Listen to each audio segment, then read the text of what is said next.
Morning, everyone. We're just going to wait 30 seconds or so just for people to dial in. I can see people that being added, and then we'll get started.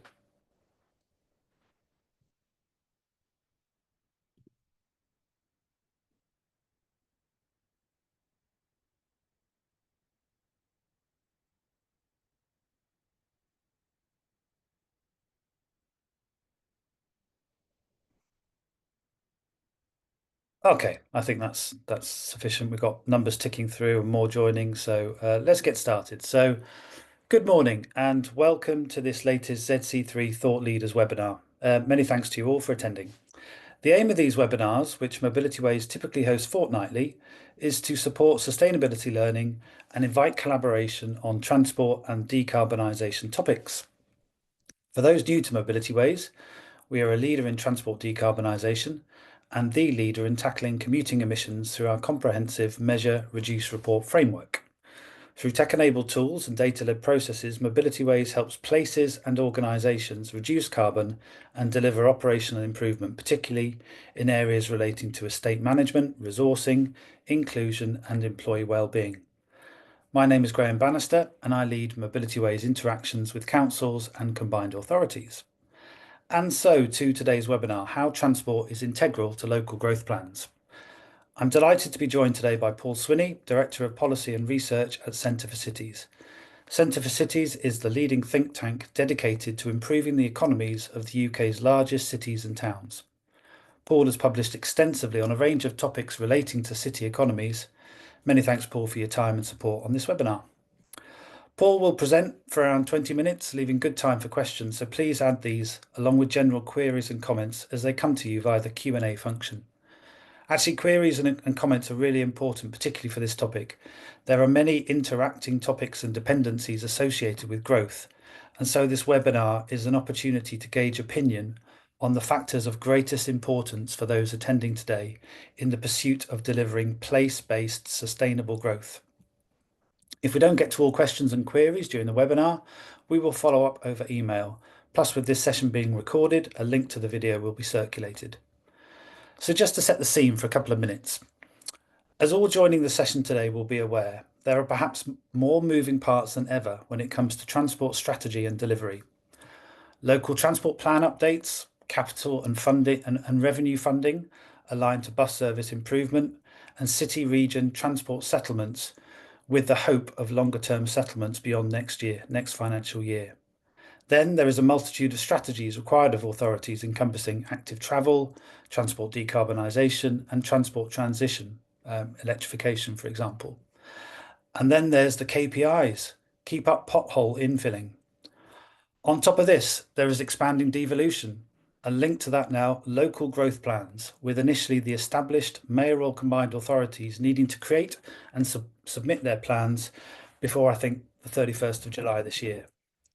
So there is much to be done by authorities on top of running critical services whilst operating within significant fiscal constraints. Is the pursuit of growth a step too far? How can growth be achieved in a way that in parallel relieves some of the pressures on local, regional and national systems and processes? Again, please do add your thoughts and comments into the Q&A function. Your inputs are key to shaping discussion after Paul's presentation. Lastly, from me, a quick poll, if that can get put up, if I may, just to better understand the audience with a question on the screen, as you can see. Does your authority have a growth or transport plan to update in the coming financial year? If you can just pop an answer there and we'll move on in 20 seconds or so.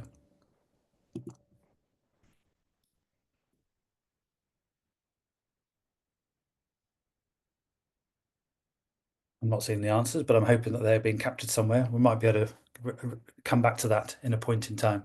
Oh, here we go. There's some answers coming through. Fantastic. So this is great. So we've got a great audience here. So 80-20 principle is certainly applying here. So yes, 81%, no, 19%. And let's see how that changes over time. But thank you for that. Brilliant. Right. Well, that's enough from me. Over to you, Paul. Lovely. Thanks very much, Graham. And good morning, everybody. Thank you for joining me. As Graham said, we are a think tank that looks at the geography of the UK economy which parts are doing well, which parts aren't, and what does that then mean from a policy perspective. Now, transport obviously is a really important part of that. It certainly takes up a lot of the debate. And what I'm going to do today is to run through and talk about what role transport should play, what it should be doing, and how it actually performs currently, and then what does that then mean for local growth plans, of which maybe many on the call are currently working on. I head up the research team here. My name is Paul Swinney, so oversee all of the great work that colleagues put out into the public domain. So transport in local growth plans. So what should the plans be doing in relation to transport? So that the next slide will start to get into a bit of that. So mayors are currently writing local growth plans. They've been invited by national government to write them in conjunction with the creation of the industrial strategy. I think the original thinking was probably that local growth plans would then feed into the industrial strategy. It sounds now that that is now flipped, and the industrial strategy will go ahead, and then the local growth plans will try and fall in behind. Industrial strategy is trying to look at particular sector focus and is quite narrowly focused, and that national transport plan is something different to the national industrial strategy. Bit of confusion there about how those things fit together or not. At the local level, within local growth plans, it seems like it's a bit clearer that it is a plan for local economy rather than just trying to hone in on particular sectors. And therefore, I think the transport bit becomes a little bit more obvious within that in terms of how it will be spoken about. 2 mayors so far, I think, unless I missed one, have published either their local growth plans already or interim reports. West Yorkshire's came out, I think, just before Christmas, if I remember rightly, and then the North East one came out last week. It was, and the others, no doubt, are currently working on it. The question is, what role should transport be playing in these? What are we trying to do with transport? How does transport support the economy? I think sometimes we tend to think, we just need better transport, and transport's really important, and especially public transport, so let's do lots of public transport, without necessarily answering that question beforehand, which is, what is it that we're actually trying to achieve? How is transport currently a barrier to that? And therefore, what does that then mean in terms of the transport interventions that we might want to make, both private and public, may I stress too, because a lot of this tends to focus on public transport and pretend that private transport doesn't exist when it very clearly does. And we mustn't lose sight of that. So have the next slide, please. So first thing to say, when thinking about a local growth plan, is that different places play different roles, even within a mayoral combined authority. So here we've got an area that's covered by 2 combined authorities. I've picked the northeast of England. So you've got the Northeast Combined Authority, and you've got the Tees Valley one as well. And what this plots is where jobs are across those 2 combined authorities. Now, the jobs data was 2011, but it hasn't really changed in terms of the concentrations of it since then. So don't worry about the vintage. Think about the pattern that it shows. And what we can see here is that the northeast is not flat. It is very spiky. Jobs are concentrated in Sunderland, Middlesbrough, and Newcastle, and you can see there from the big spike for Newcastle city centre in particular. The jobs in the northeast are especially concentrated within Newcastle city centre. So if we come to the growth plans and think devolution is really important because different parts of the country require different interventions, and we accept that argument for devolving power down because we see this variation across the country, we must also accept that different parts of a combined authority also play different roles. And so we have to understand the geography within the combined authority if we are actually going to try and improve the economy of it. So it's not the case of treating the city centre the same as some perhaps more deep-lying rural areas. The city centre plays a larger role and should be probably playing an even larger role in the context of many of our large cities in particular. So that's the first thing to take away from this, is that different places play different roles. I think then that has a big impact in terms of what we should be expecting transport to do, particularly public transport, given the nature of the spatial nature of the economy within different combined authorities. So hold that thought in your mind. Next thought to hold in your mind is the next slide. So the question is, why is this? Why do we see this concentration of jobs in some parts of a combined authority, in some parts of a country, rather than others, when land in deep rural areas actually is very, very cheap, for example? Why don't these jobs just spread out? Well, the key reason for that is because of the benefits that big cities in principle should be offering. And these benefits are not something known as agglomeration, which isn't a particularly nice word, but let's break that down. This circle tries to sort of do a stylized diagram of that. And there's three main things that you get from, or high-skilled businesses in particular get from locating within a city. You've got matching, which is the circle around the edge, which is basically, have you got a large pool of workers that businesses can hire from?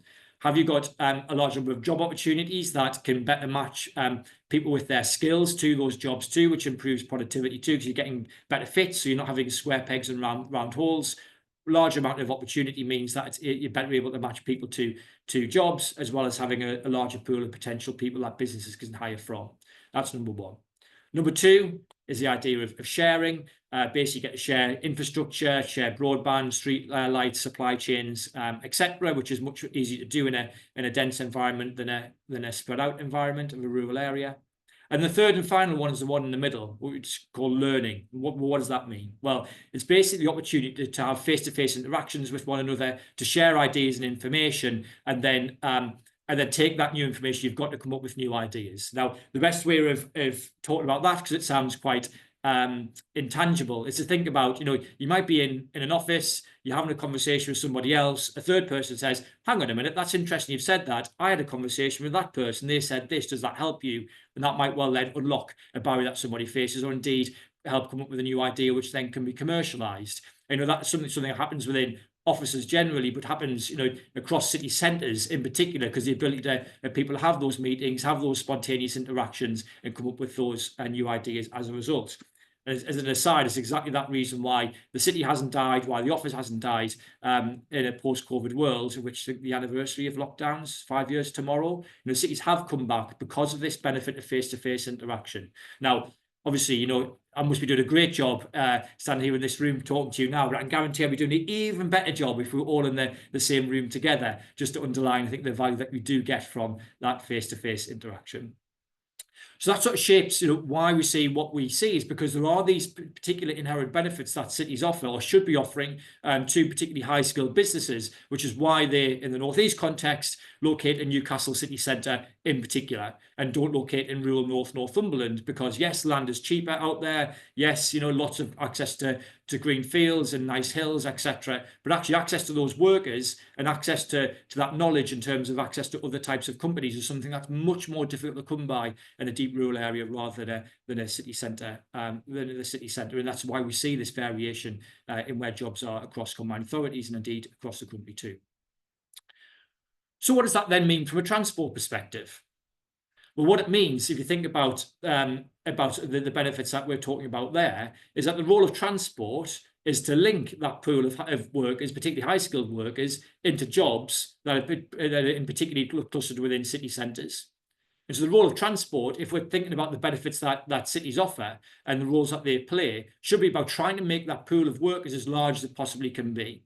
And so therefore it's about, right, well, how do we put a transport system in that does that? Now, what's interesting about the transport debate is that we have a lot of discussion about intercity transport, particularly Northern Powerhouse Rail, about better linking city centre to city centre, which is important. Improving all those links is probably a good thing.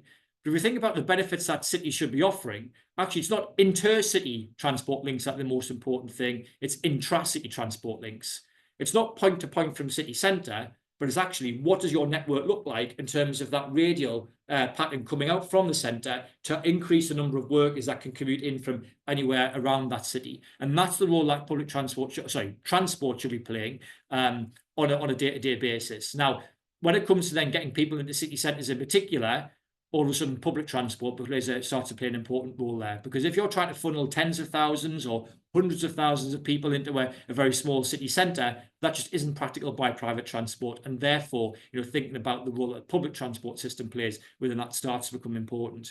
I stress that again because I think generally when we do talk about transport, we automatically talk about public transport, but we do ignore private. But in terms of trying to service the city centre in particular, that is something that is very much more efficiently done through public transport, and local growth plans should be thinking about that element in particular when they're thinking about the role that transport plays. Next slide, please. So that's a lot of conceptual stuff I've just told you. So basically, recap on that. Different places play different roles. And the role of transport is to try and increase the benefits that cities are offering high-skilled businesses if we are going to improve their economy. And that is principally through linking people to those jobs. So thinking about intra-city transport is important. But how does intra-city transport perform across different places? How do our transport systems in our cities compare to those on the continent? Well, that sounds like quite a big and complicated question, but the good news is we have done some research to look into this question, and that's what this chart shows. What it does is it looks at the biggest cities in the UK, so outside of London, so Liverpool, Nottingham, Bristol, Leeds, Sheffield, Newcastle, Glasgow, Manchester, and Birmingham, and it compares them to similar-sized cities on continental Europe, and say, right, okay, well, let's find some like-sized cities so we're getting a fair comparison. Let's see how the transport systems measure up. Now, what measure are they using? Well, you can see up the left-hand side there. What it does is it says, right, let's think about the total number of people that can commute into the city centre of those cities within 30 minutes. How many people is that? And what is that relative to the total size of the population of a place? And that then allows you to come up with a metric. And what you can see here is that all those green bars are below the dotted line above those green bars. The individual green bars are the performance of the individual city within the UK. The dotted line is the average for a European city of a similar size. So we've got, for example, Liverpool, Nottingham, and Bristol on the left-hand side there. Around about 50% of residents can get into the city centre within 30 minutes. But you can see that that's below the average of cities of between 500 and 750,000, which is 70%. Leeds, Sheffield, and Newcastle, again, way below their comparators on the continent in terms of the number of people who can commute in. And then for the largest ones, you can see that again. Glasgow is the only large city in the UK that gets anywhere near its comparators on the continent, and you can see there that Manchester is the worst performer of all places, and that it's just around about 20% of Manchester residents could get into Manchester city centre within a 30-minute period. That clearly has big implications then for how attractive is a place for business investment, because if the transport system isn't really connecting up very many people into where the jobs are, it then very much limits the benefits that a place like Manchester, or indeed Birmingham or Sheffield, should be offering. They're not offering access to a large pool of workers, they're actually offering access to a much smaller pool. And in reality, what that means is that they look like big places on paper, and big places are meant to offer more of these benefits in terms of access, but in reality, their effective size is much smaller, and so they behave much more like a medium-sized city rather than a large-sized city. And if we move on to the next slide, I'll then show you what this looks like in terms of Manchester. So we did a number of bits of different types of modelling to see what the area is of people that can get in within different distances. So let's just focus on the red, because the other measures show you something similar, but so we can just focus on the red. So again, the red bit says how many people could commute into the centre of Manchester within 30 minutes. And this is Greater Manchester, I think, in this instance here, but you can see the patterns that result from that. And you can see there that red area is very much smaller than that beige area. Would we call that beige? Light brown? You know what I mean. The area of Greater Manchester, that's the total area that it covers. But actually, in terms of that 30-minute connection, it's only that red area.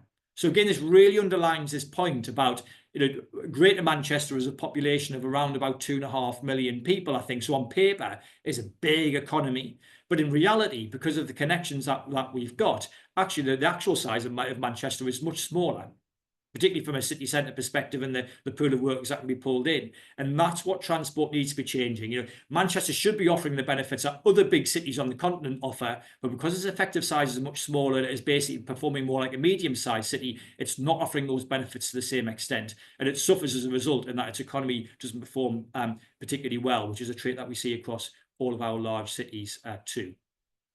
If we move on to the next slide, please.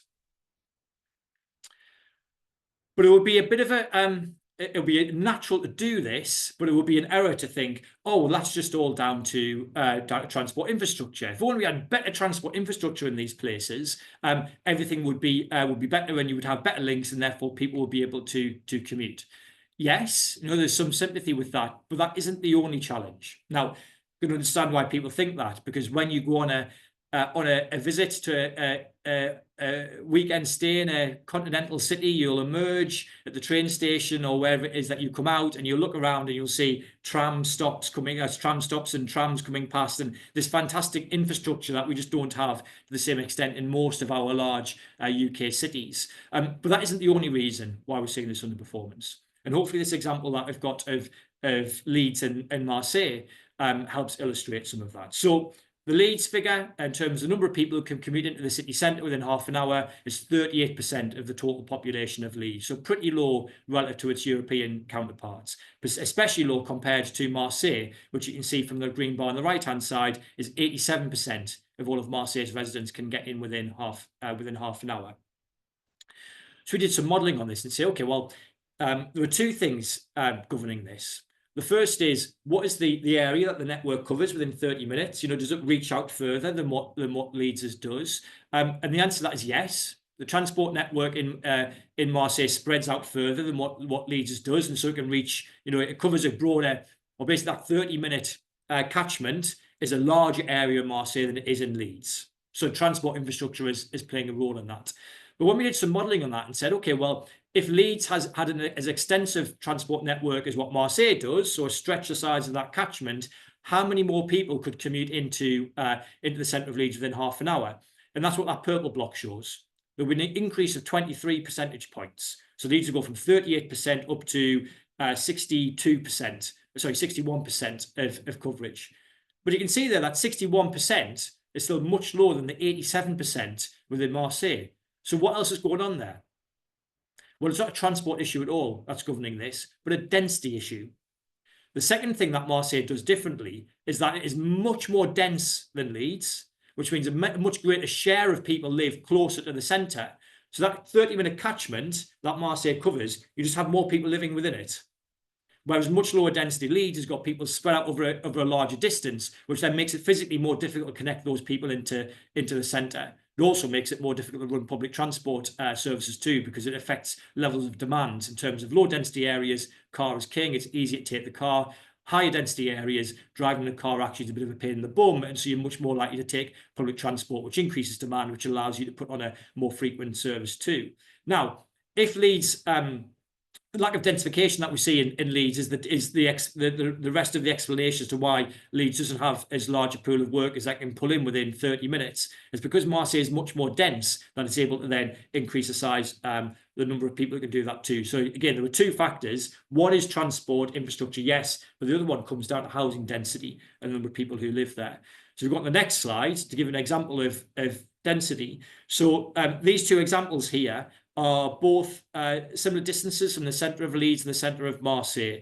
So here in Leeds, Lumley Terrace, some Victorian terracing, which is probably more dense than other parts of the country, but isn't particularly dense when you then look at the right-hand side, where in Marseille, the Avenue de Maréchal Foch, I think I've got that right in terms of pronouncing it. You can see there it's got a tramway running through it, and it's also got some apartment blocks by a two to then, with a lot of people living around that might well then go and jump on that public transport and then be commuted in within half an hour. Now, those apartment blocks might not look particularly pretty. You have a separate discussion about that. Just because you don't like the look of them doesn't mean we can't change that. We could build, more beautiful density in Leeds, but the core point here is that density has an impact in terms of how the transport system operates and how people can get into the centre. So actually, transport and housing are very much interlinked with one another rather than treating them as separately. So when it then comes to local growth plans and we're thinking about transport, we have to think about transport and housing together in urban form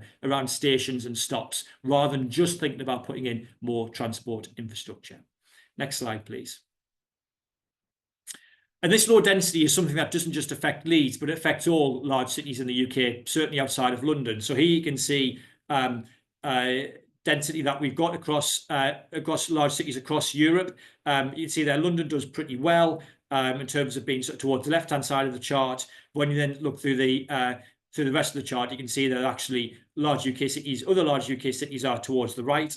Realize that Manchester's not highlighted there when it should be, and I think probably there's even one or two that don't even make it onto this chart. That we've very much got low density developments, low density urban urban form within our large cities, which means that infrastructure again is important, but this density bit is really, really important too. We need to think much harder about that. Density is a big challenge.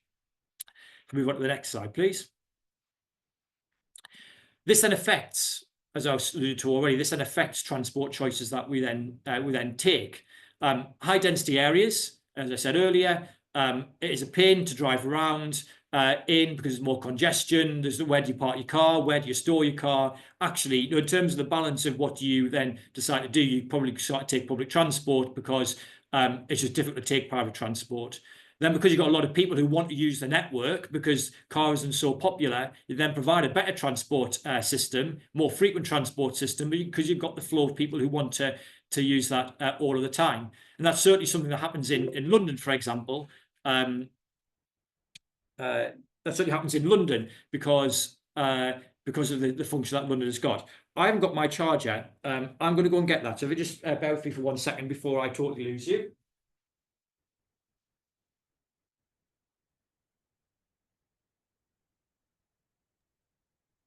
While Paul's just getting that, yeah, please be adding your comments into the Q&A, because obviously once Paul's finished, we'll give a couple of minutes for other people to add the comments in, and then we'll answer a few questions. So thank you for that.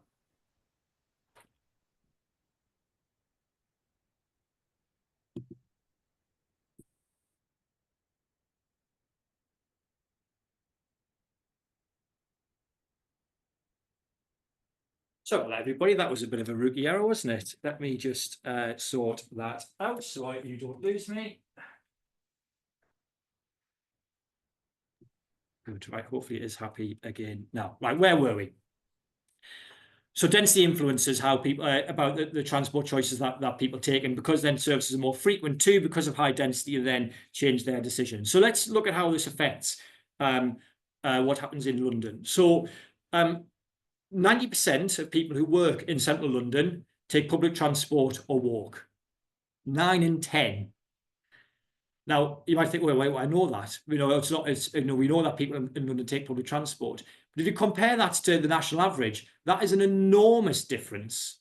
Now, why is that? Well, yes, we've got things like congestion charge in place, etc., which I think are good policies to try and encourage modal shift. But the main reason for it is because London is a very dense area. 2 million jobs plus in the centre of London, which means driving is hard if 2 million people are trying to do that in their own individual cars. But also the density of residential development around London too, again, tips the scales towards people deciding to make the positive choice of taking public transport over private transport, because it just makes their lives easy to take public transport.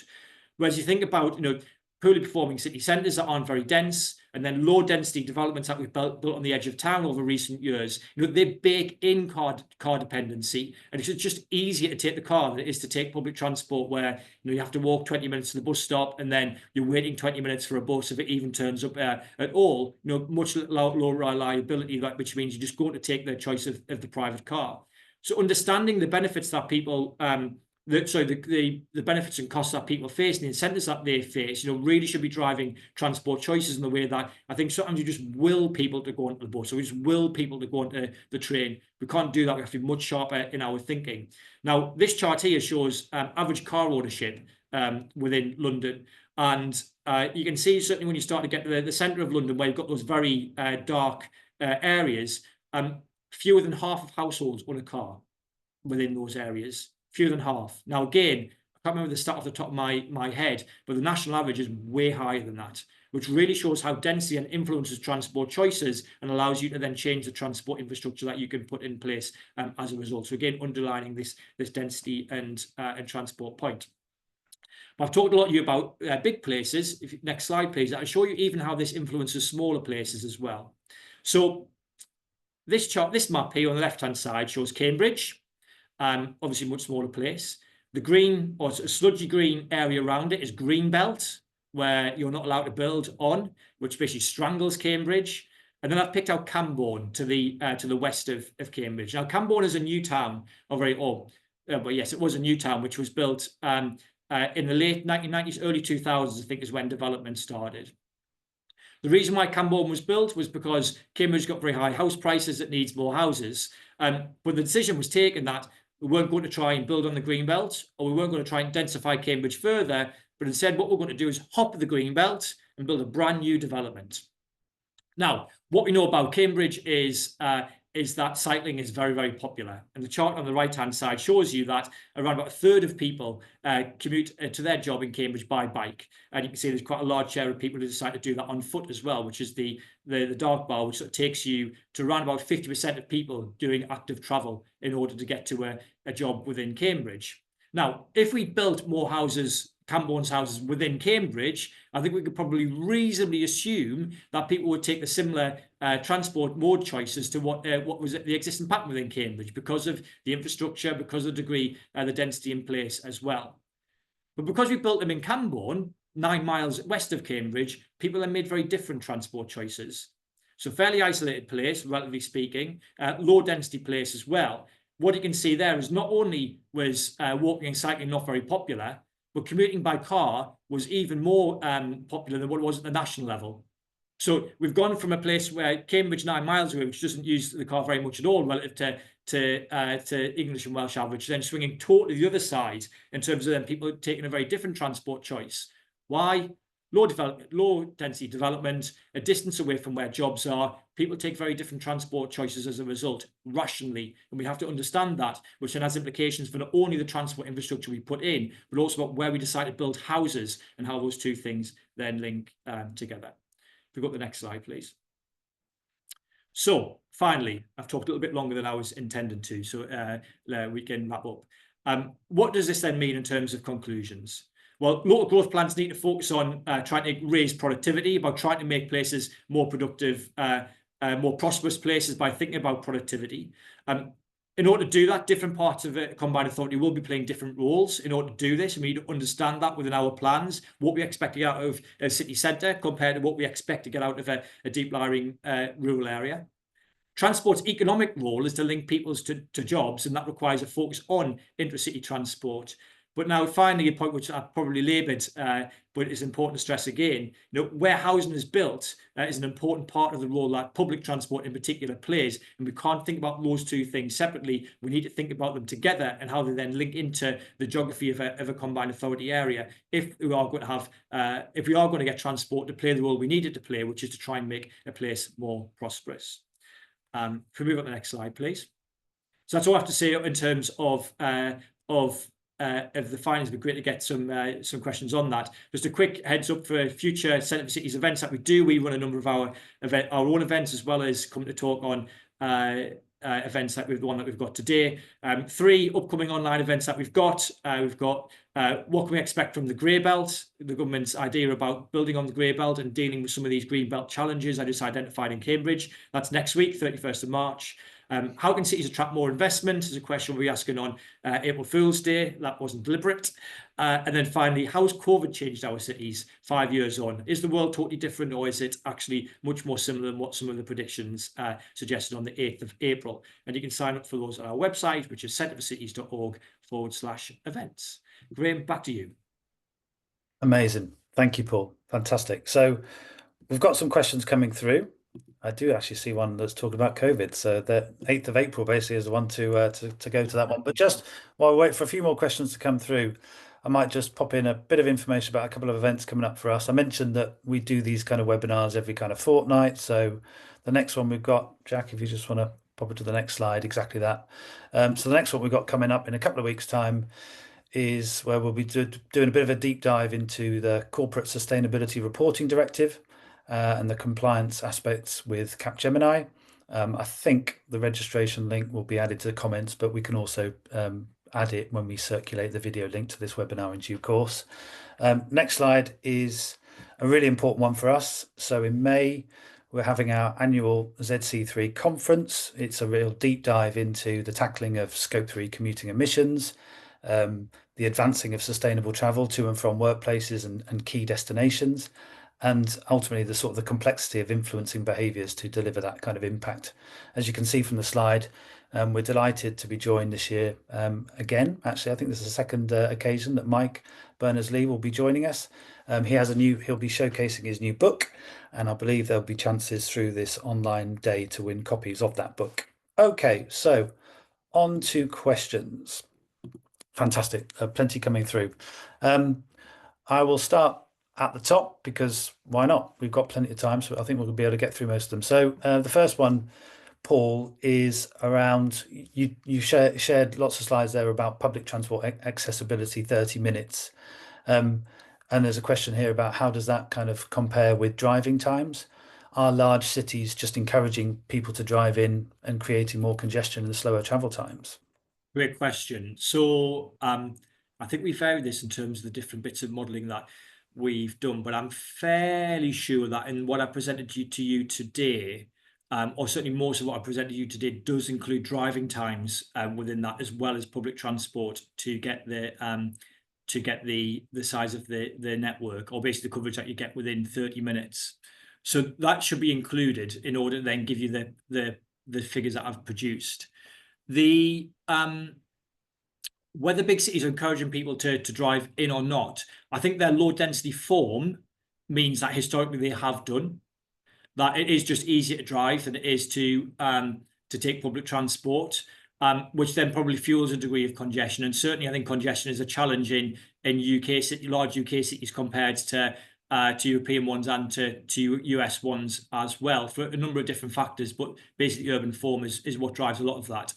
It is also the case that more people do use public transport to get into the centre of these big cities rather than within the suburbs, because it is relatively easier to take public transport, and you do see a shift in the balance of what people are trying to do. But I think the big challenge ultimately is that there aren't enough jobs in the centre of these big places. They underperform in part because their city centres don't do very well, and that's because they haven't got as many jobs in them as what they should do, but also because they've got this lower urban, sort of less dense urban form outside as well. So actually, again, taking public transport is just more difficult. London has seen a shift in that because of the shift in nature of London's economic geography. That's sort of the underlying point of all of this, is that central London has grown in terms of a place to come and do business, more and more businesses, more and more jobs within there, which has then made it more appealing to use public transport, which has then shifted the economics of provision of public transport within those places, and or very few people choose to drive, whereas that is not the case, as your question's alluding to, in other big places. So in that respect, yes, I think the planning decisions that we've taken do then bake in car dependency, do encourage more use of private transport over public transport in those other big places than is the case within London. Thank you, Paul. Question here from Nick Simons. Thank you, Nick. So it's alluding to that part as well, in the sense that it's talking about the fact that we're pretty good at identifying the issues. We're not so good at identifying solutions and also then delivering them. So, how do we move from the position we are in to a position of delivering meaningful change through our growth plans that are politically acceptable and able to be funded? Clearly, there's lots of funding challenges right now. Yes, I think the political acceptance and the funding bits are the two very thorny elements of this, aren't they? So, city region sustainable transport settlements are in place, which deals with the funding question to some degree on the transport side, at the very least. I think there are probably two elements to the funding which are where there are more question marks over. One is, how do you get access to funds to help bring about city centre regeneration to increase the number of jobs that are within high skilled jobs that are within the city centres of these big places. And then secondly, what do you do from a housing perspective in terms of trying to increase densities, particularly around any transit stops that exist currently or might exist in the future? And I think those two funding questions are a bit thornier. But I think the way to go about trying to deal with this is having from an economy perspective, having a focus, not exclusive focus, but having a focus on the city centre economy and trying to make that a more attractive place to do business. Then it is about trying to bring the city regional sustainable transport settlement monies in alongside trying to do development around some of those transit stops and bring those together to increase some of those densities, to make the system more viable, basically, by having more people who might well then decide to use that system rather than because of their location close to stops, rather than being spread further away, so it's harder to run it as a result. So it's those things I think you think about from a spatial perspective of trying to do, and then using the government's brownfield passports policy that's bringing forward to try and bring about some of that density, maybe through local development orders for those people a bit more into their planning. That if you had a local development order around a transit stop, you could actually increase densities and change the nature of the decisions that people take as a result. Now, that snapshot of Marseille that I showed you, I'm sure there's nobody on this call or anybody elsewhere who's absolutely desperate to have that type of development that we saw in Marseille. In my view, it wasn't particularly attractive. I'm sure that's the case in many other people's views too. But density doesn't have to be like that.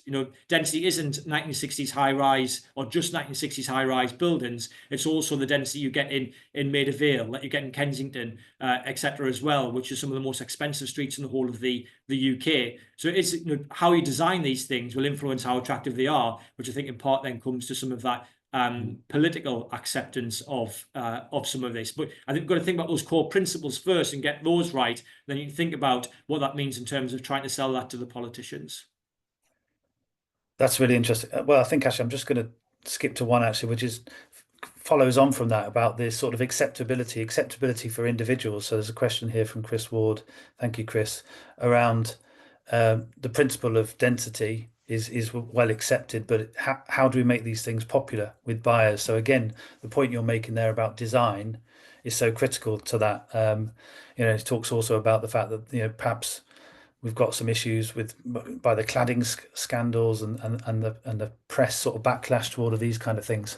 So yeah, I think you've touched on it already, but anything else to add there, Paul, about sort of urban form and Yes. the importance of design? So the key thing within this is that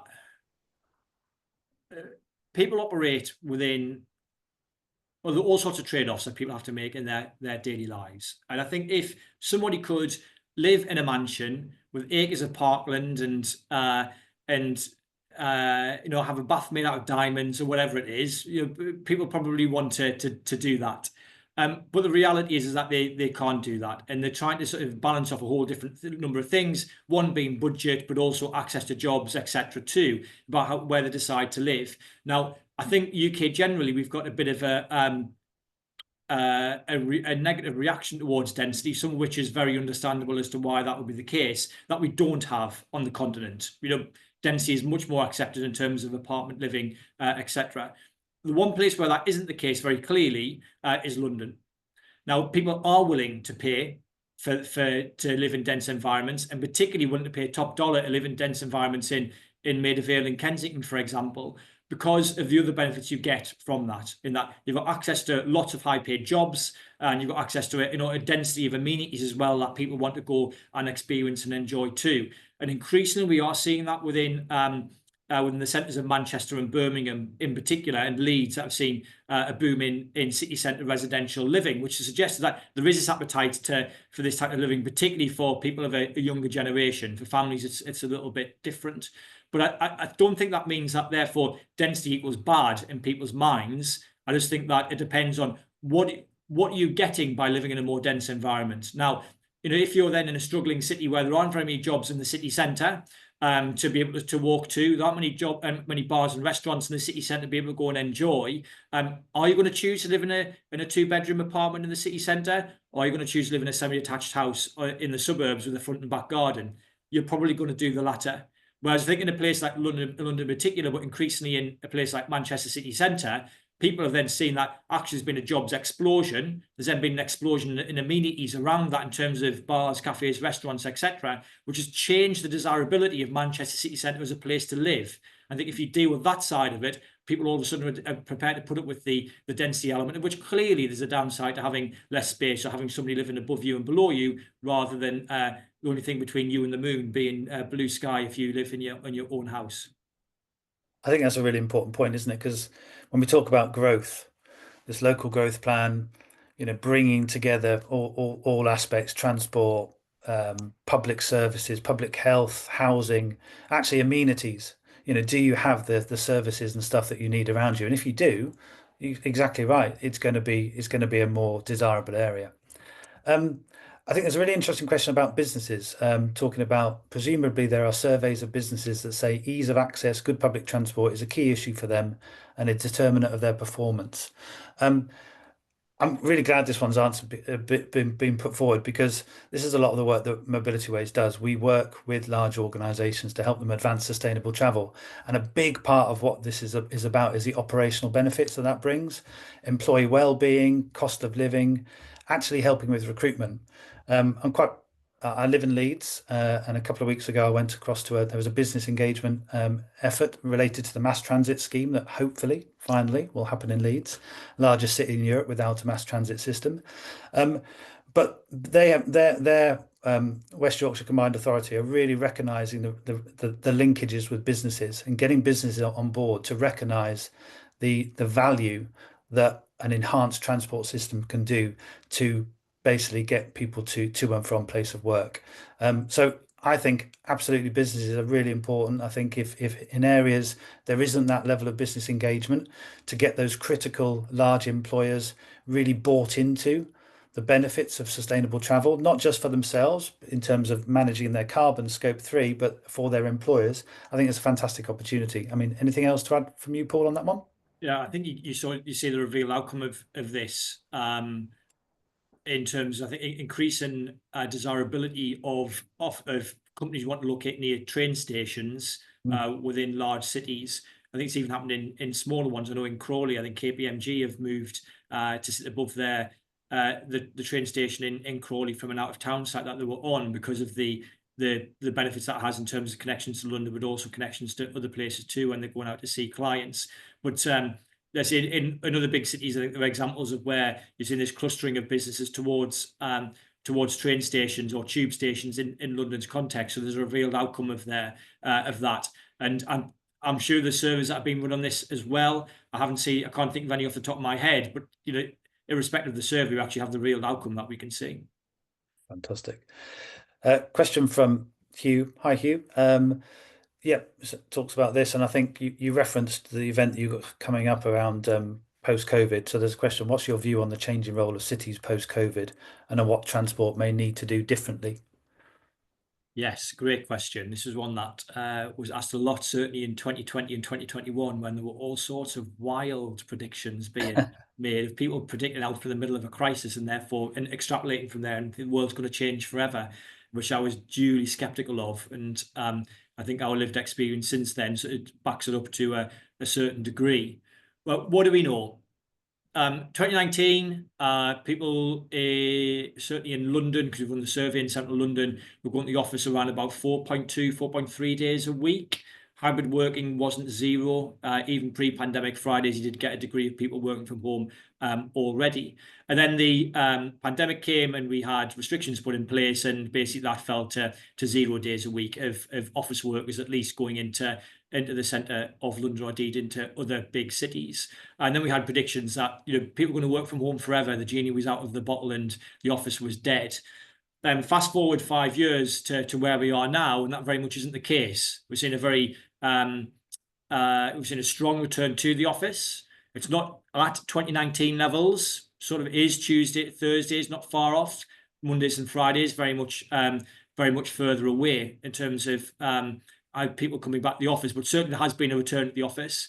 So this idea that people weren't going to want to be in city centre locations in particular, and not exclusively, but in particular, and we're just going to work in their own little remote cell, just hasn't come to pass. Now, so transport and public transport in that respect then continues to be as important now as what it did before. The challenge we've got from the economics of public transport is that if most people are coming in Tuesdays to Thursdays, therefore requiring an extensive network running at peak capacity during those times for 3 days of the week, but then for 4 days of the week that's not the case. We're still having to do the same outlay in terms of infrastructure investment.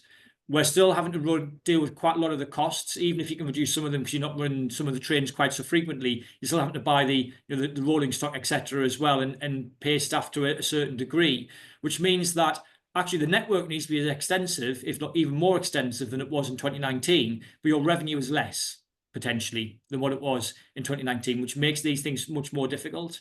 And so the challenge here then is that, well, one, what does a different funding model look like for transport to deal with that? Or two, we encourage people to come in more frequently, even more so than what they're doing currently. You know, it starts becoming an active policy choice to be getting people in more frequently to then support that public transport network.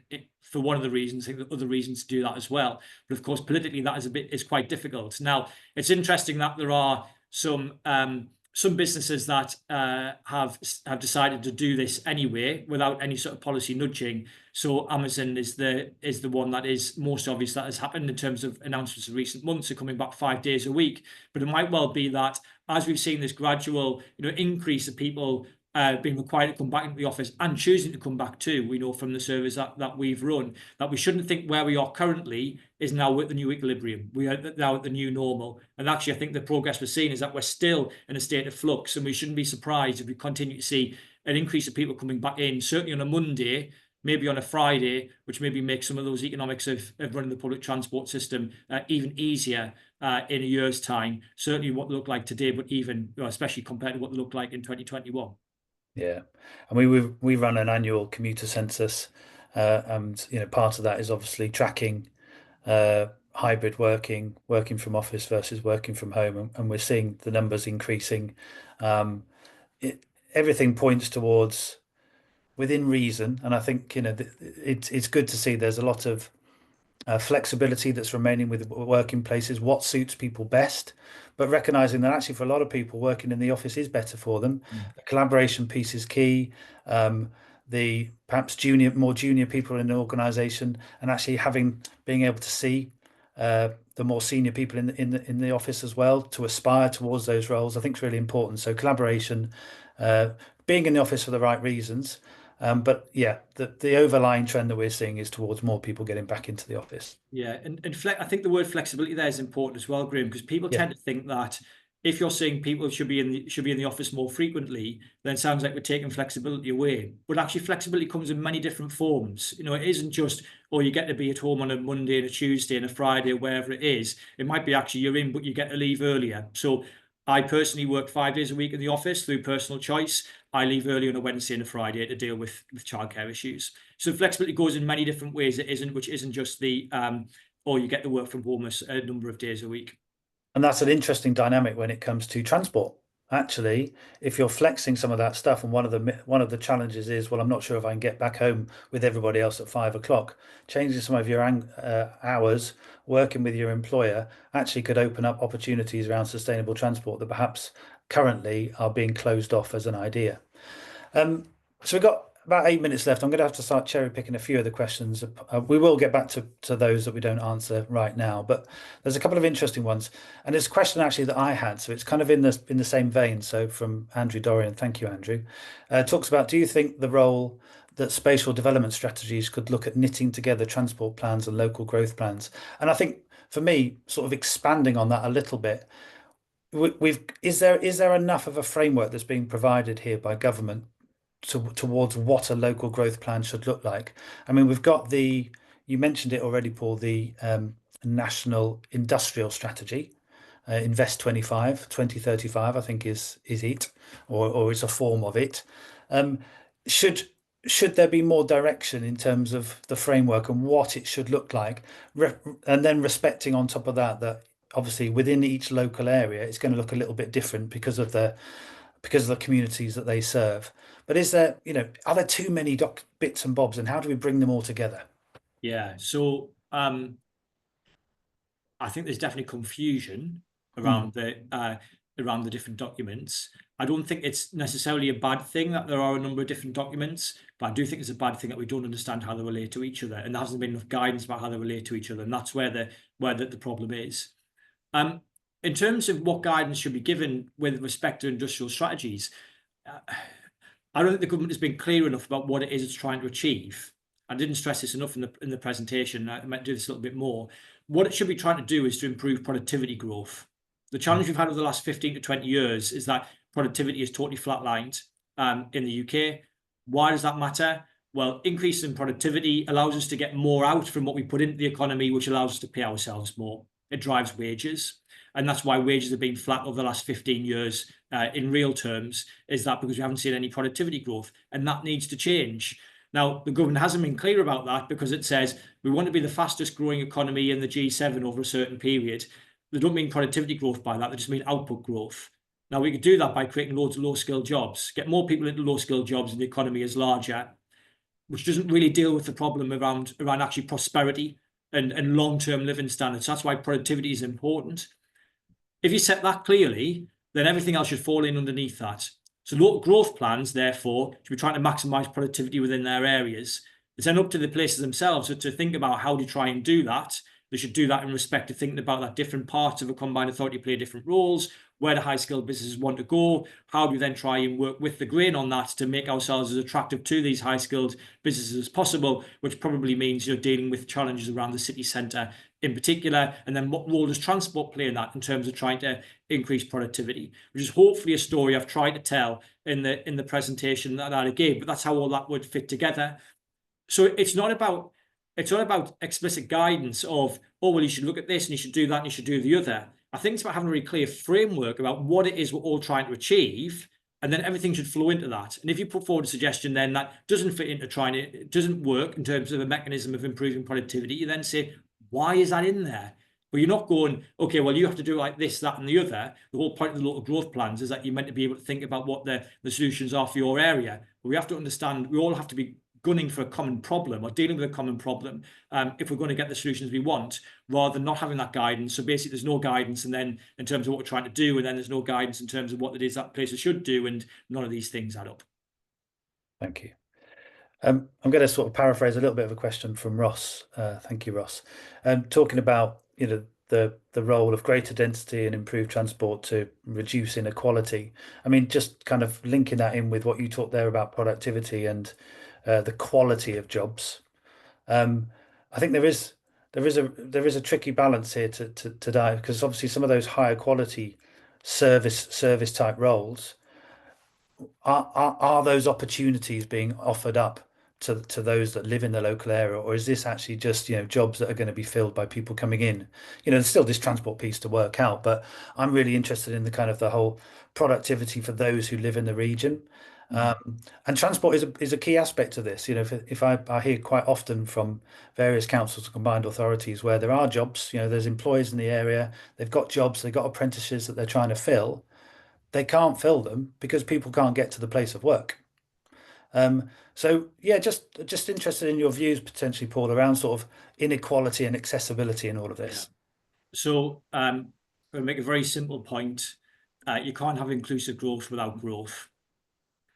And sometimes we wring our hands about, oh, we're bringing these jobs, but they're only high skilled, then other people won't benefit from it. I think that's the wrong way to think about this. You've got to get the growth in place first.